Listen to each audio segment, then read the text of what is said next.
Magandang araw po. Ngayon po, ituturo ko po sa inyo yung ginawa natin na bagong design. Yung chamber natin na hindi na ginamitan ng drill bit. Yung cutting disc na lang po yung ginamit natin. Ito ay napakasimple lang po.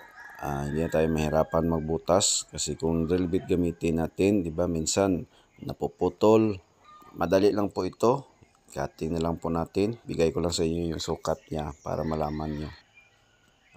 Ito po ibibigay ko po sa inyo yung sukat at saka paano ito gawin. Sana panoorin nyo hanggang sa uli at sana may matutunan din kayo. Shout out sa mga gumagawa ng kalan. Ayan po, patuloy lang po tayo sa ating ginagawa. Kalkal lang tayo ng kalkal ng ating kalan para marami pa tayong matutunan. At sa gusto ding matuto, panoorin nyo ito. Napakadali lang po ito. Yung gustong mag-DIY, pag nakita nyo ito, sigurado matutunan nyo din kung paano magawa ng Calandiyos oil. Ngayon, magpuputol tayo ng tubo na 4 diameter at 4 inches din yung haba niya. At ngayon, lagyan natin ng curve sa dulo. Ayan po. Para po, dyan po magsasangga yung hangin para mag-blow clean siya. At ito naman, gawin nating chamber.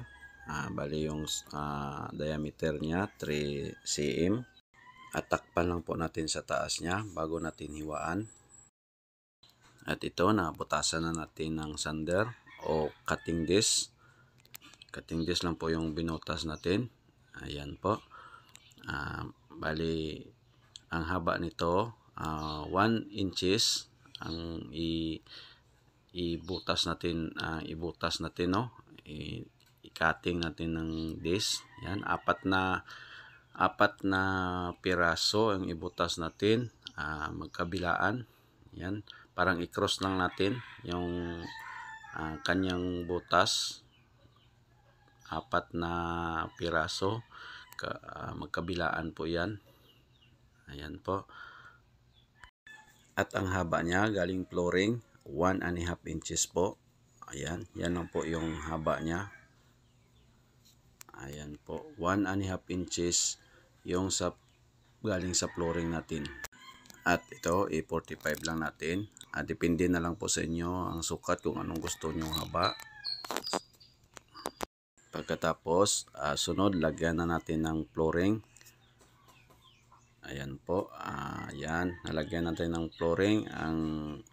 Ang taas ng galing sa flooring, 1.5 inches.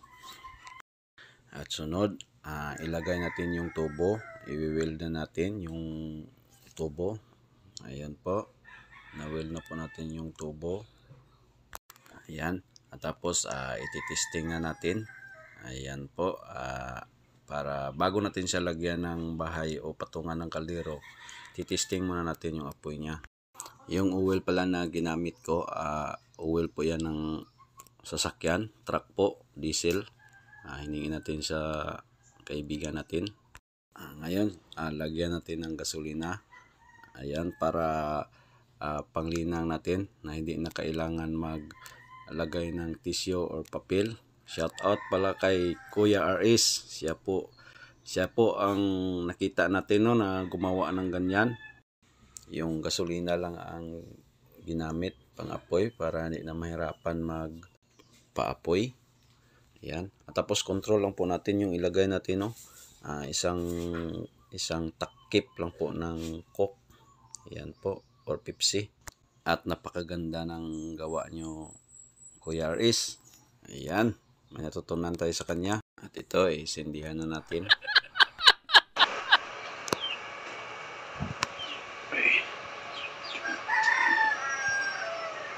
Gasolina.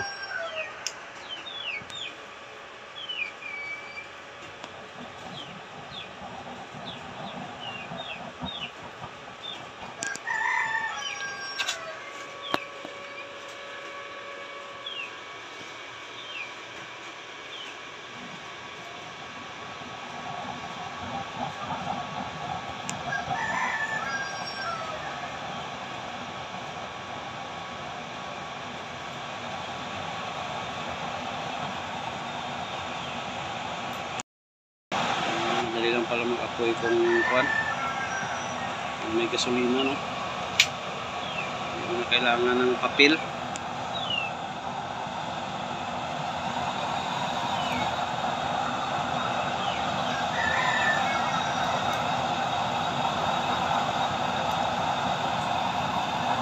Kalahati lang. Kalahati lang. Ito.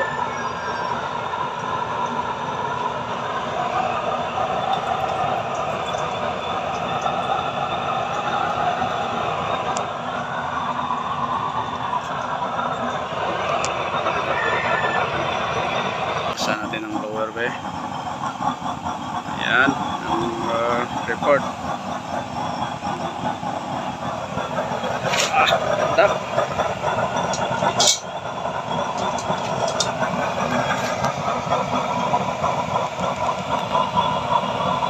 Ayos.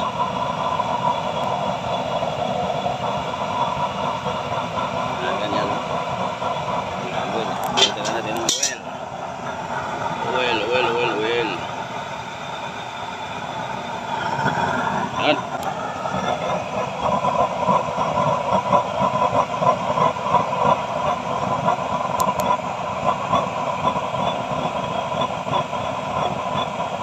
Okay. Ayos, oh.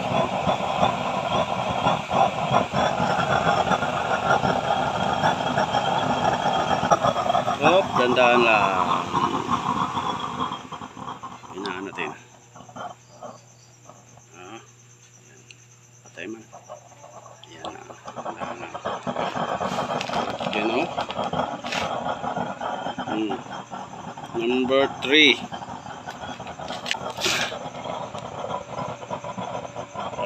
Okay. Kahit. So, lagyan natin ng tripod.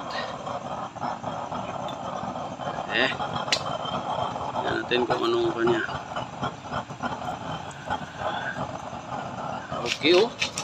Okay din. Maganda itong tripod.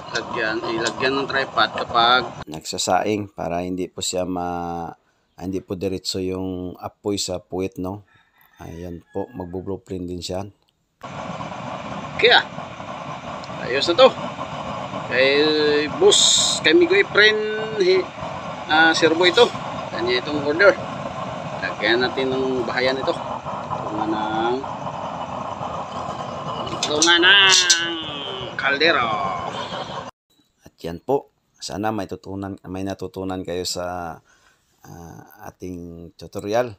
At pakisuporta naman po sa channel natin. Kung hindi pa nakapag-subscribe, please subscribe naman at click the notification bell para ma-update ko kayo sa bago nating mga video.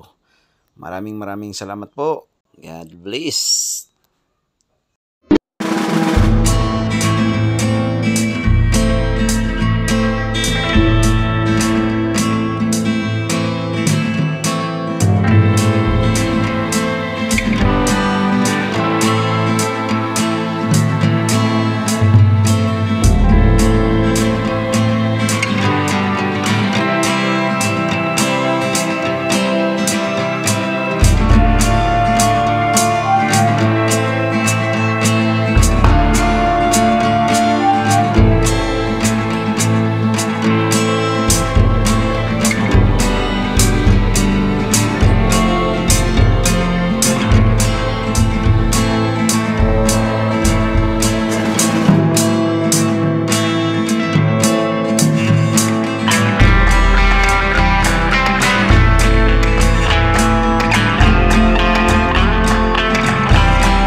Please support my YouTube channel. Thank you.